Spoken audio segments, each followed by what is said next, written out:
Hi, I'm Danielle Harris-Burnett, a museum educator with the Vermont Historical Society, and I'm here today with a charcoal drawing by Abby Hemenway. Abby Hemenway was a Vermont amateur historian and the publisher of the Vermont Historical Gazetteer. This charcoal drawing was etched by Hemenway around 1850. Like much of Hemenway's work as a historian, this drawing focuses on the daily lives of Vermonters rather than any significant historical event. The work is unsigned by Hemenway, but it was owned by Mrs. C.R. Brown, Hemenway's niece. Abby Hemenway started her journey as a publisher with Poets and Poetry of Vermont in 1858. The book compiled different works by Vermont poets, edited by Hemenway herself. However, Hemenway's publishing interest soon switched over to Vermont public history. At the time, there were not many efforts to preserve Vermont history on a local level, so for the project, Hemenway would reach out to Vermont counties and ask for locals to write into her publication about their experiences and the history of their towns. Hemenway faced pushback from other Vermont academics and historians at the time.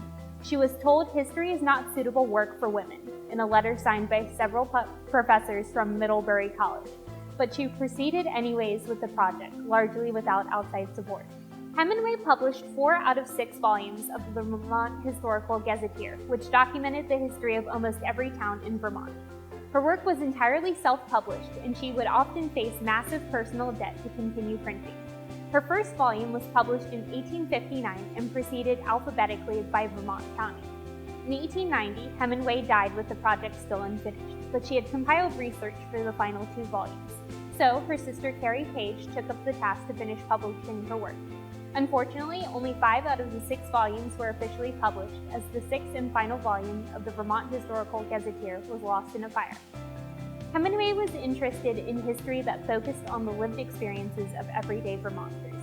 That sentiment carries into this artistic piece. Hemenway would have been in her 20s when she drew this. That period of her life is not associated with any loss of a loved one, so it is very unlikely that her choice to depict a cemetery has any association with a personal loss. Rather, this piece may give us insight into how she thought about the lived experiences of Vermonters. The drawing depicts 5 subjects, 3 men and 2 women. The first 2 subjects are facing one of the headstones, while the second pair are pictured strolling through the entrance to the cemetery. The third and final solitary figure is leaning against the fence of a mausoleum. In this scene, the cemetery doubles as both a place for quiet reflection and public recreation.